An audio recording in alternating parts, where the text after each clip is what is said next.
Yo, Hey everybody.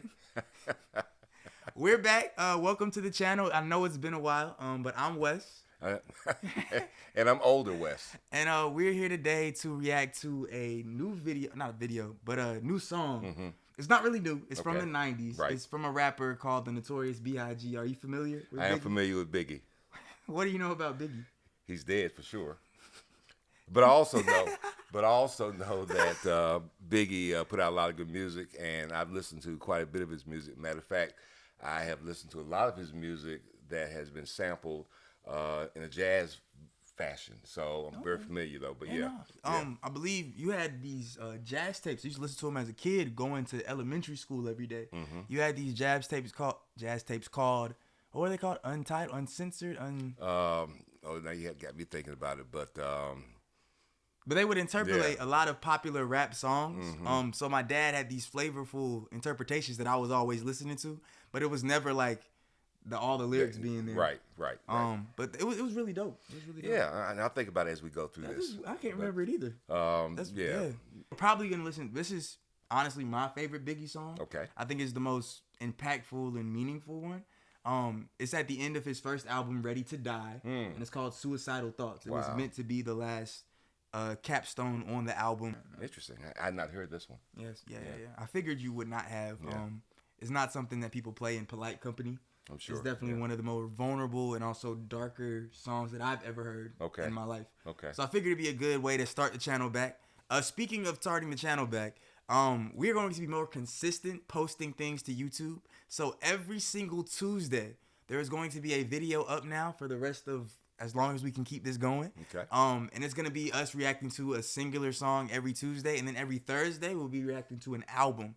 Starting the Thursday after this video goes up, we're gonna be reacting to full-length LPs. The first one that we're reacting to is "Damn" by Kendrick Lamar, and we're gonna do a whole Kendrick Lamar series. So be on the lookout for that. We've talked about Kendrick Lamar on the channel before. And Yes. I know that you like him. I'm familiar with Kendrick. Yes, and like his music.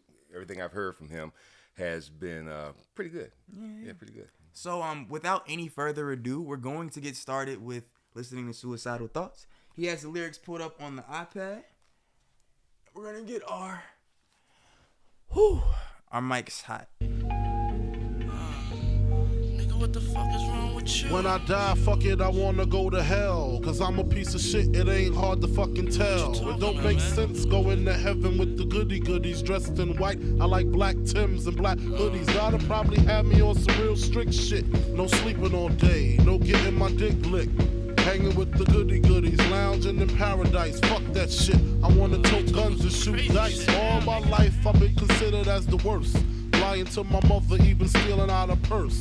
Crime after crime, from drugs to extortion. I know my mother wish she got a fucking abortion. Nah, you wouldn't understand. Nigga, talk to me, please, man. See, it's kinda like the crack did the Pookie and New Jack. Except when I cross over, it ain't man, no I'm coming out, man. back. I'll call you Should when I I get in the die car. on the train track like Rainbow and Beat Street? Hey, yo. People at the funeral frontin' Hey, like where they your girl miss at, me. man? My baby mama kissed me, but Yo, she glad put your I'm girl on the gone. She phone, know nigga. me and her sister had something going on. Hey, yo. I reach You my listen peak, to me, I motherfucker? can't speak. Call my nigga Cheek, tell him that my will is weak. Hey, yo, I'm come sick on, of nigga. niggas lying, I'm sick of bitches Hey, yo. hawking. Matter of fact, Yo, yo, sick big. of talking. Hey, yo, chill.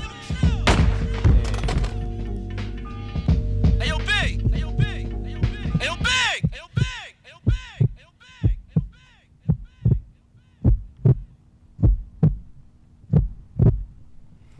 Hey, yo, Please hang up and try your call again. Please hang up. This is a recording. It's pretty heavy stuff right there. Yeah. I wonder what he was dealing with at that moment in time, where he still had the ability to talk about his sadness, but it was very lyrical and rhythmic. Yeah. Okay, all that. Yeah. People always talk about Biggie's flow, and it's probably one of the most legendary flows in all of hip hop. Okay. It's very rhythmic, like you said. It just bounces in and out. Me personally, I love the way it feels so conversational. It does. It goes from he can spend a whole line just saying one word, just suicidal, and then go the next line 4 or 5 words, and it just feels like a natural flow and progression. Two people talking. Yeah. We're gonna be looking at lyrics. We're also gonna be looking at performance and then production. So the first thing is the lyrics, the meaning of the song. What did you think reading through some of those lyrics? Are there any that like stood out to you? Well, it seemed like there was a lot of anguish. There was a lot of maybe regret insofar as the things that he may have done or not being able to rise to the perfect child, so to speak.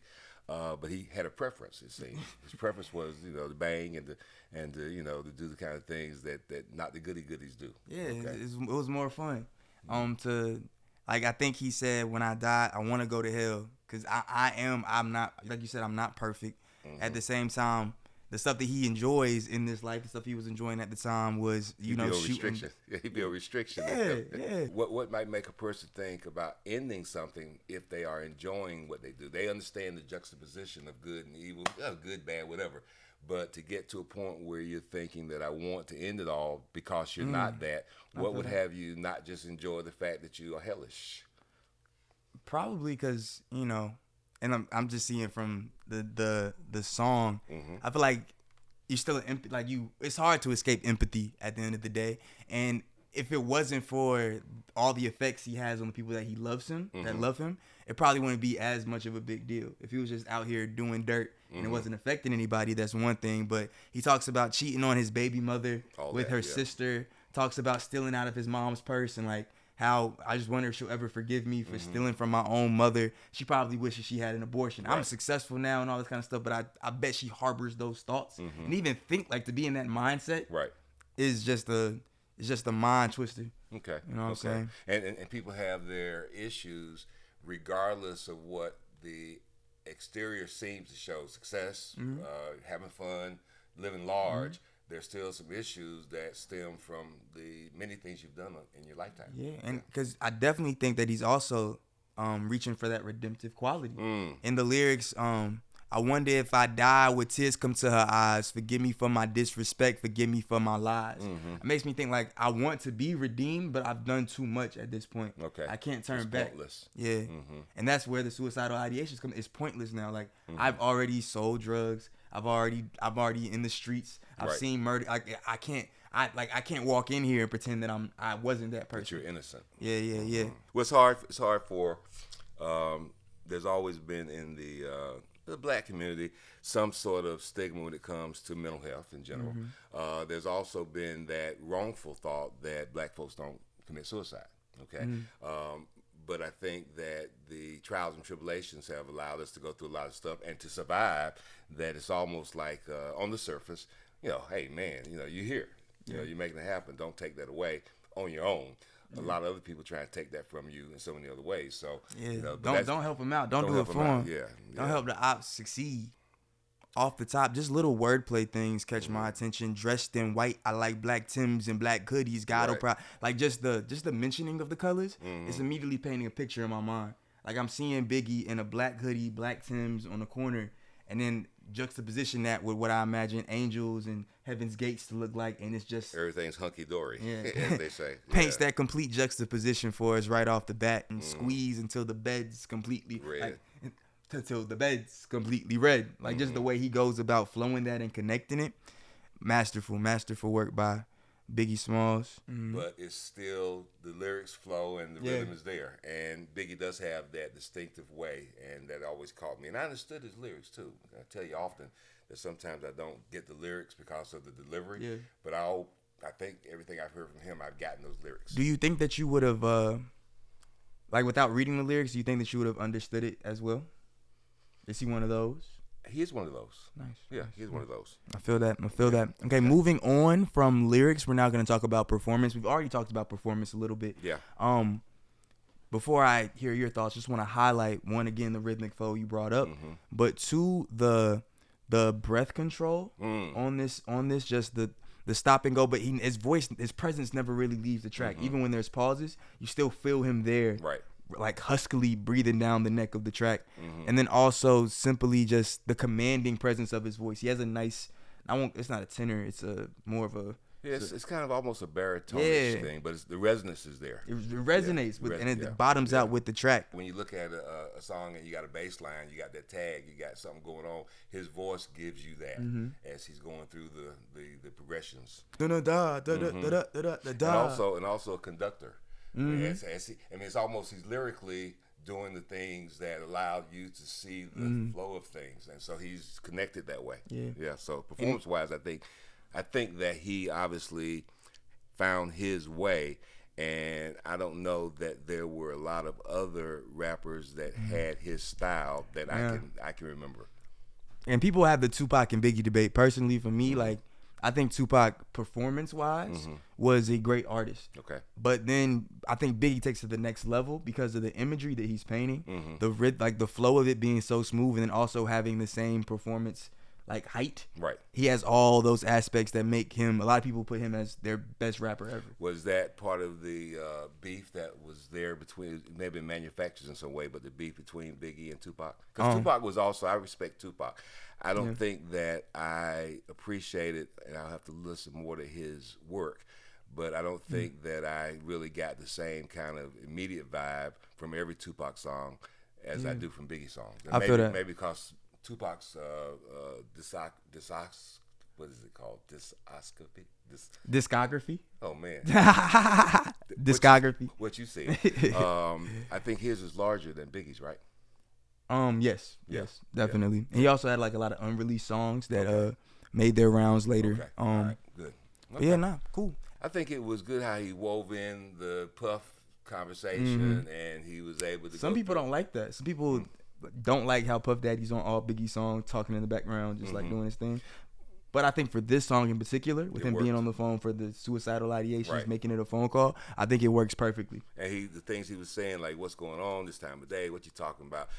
Let me get to you. You notice how it panned from side to side? Yeah. So all those kind of things, too, help to enhance that whole thing. And it really did take away from the suicidal expressions. I mean, the suicidal thing was kind of there, but it was still entertaining. Come on, man. Don't do that. And it was like people talking to each other, and from the standpoint of a wake up call early in the morning, what you talking about? He sounded tired the whole time. He hearing all this and nothing is changing about his demeanor being tired. Yeah, he didn't leave right away. Yeah. But okay, what you talking about? Yeah. Also, production wise, just the drum, and this is minimalistic production overall.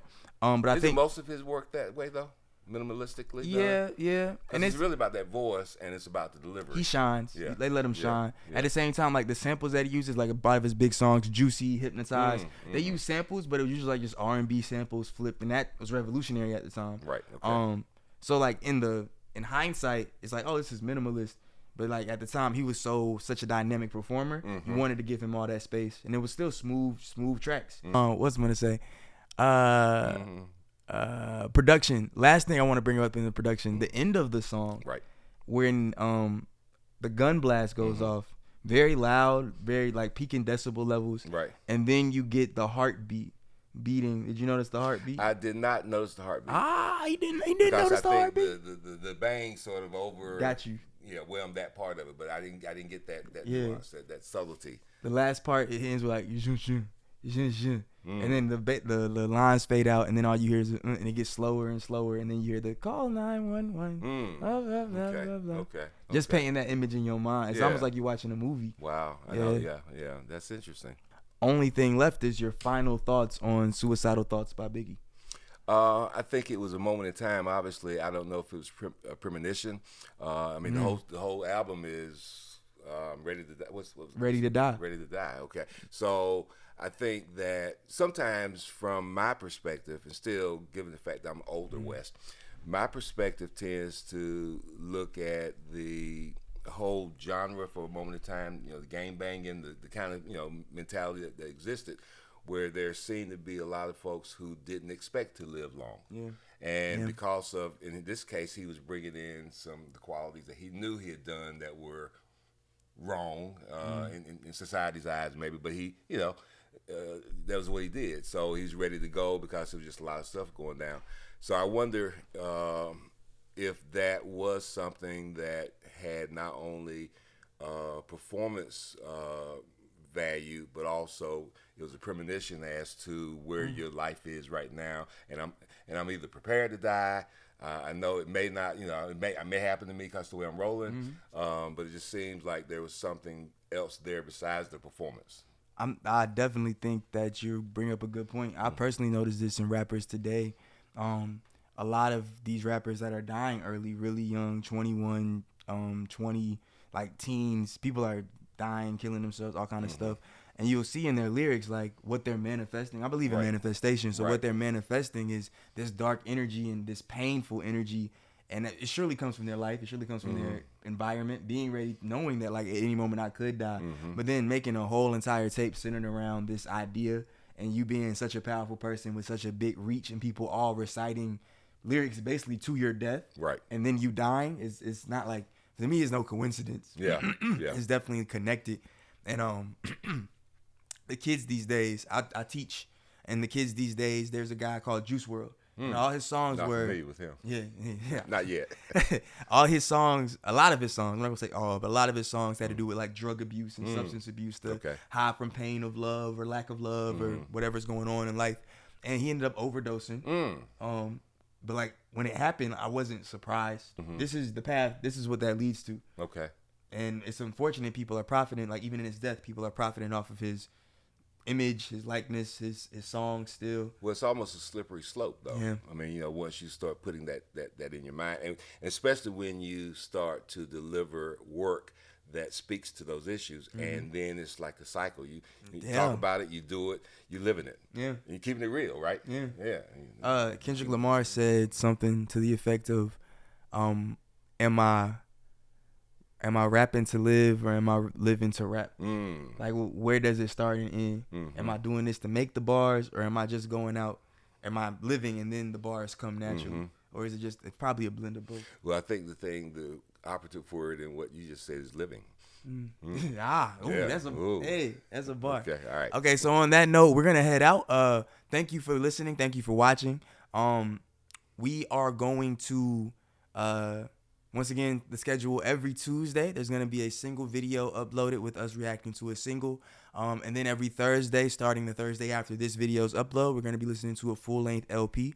Be on the lookout for that. If anything changes in the schedule, I will update it on the YouTube channel. We're going to be way more consistent. Tell your friends, tell your fam, share it. You know, if you like having good conversations, sitting around good music with good people, that's what we're here to do. So hopefully y'all stick around, but we appreciate you taking time. Any other thoughts? Oh, we're also going to, I'm not going to start with that yet. I'm going to say that for a couple videos down the line. Okay. All right. I'm looking forward to it. All right. Peace. Peace, love, power. Power.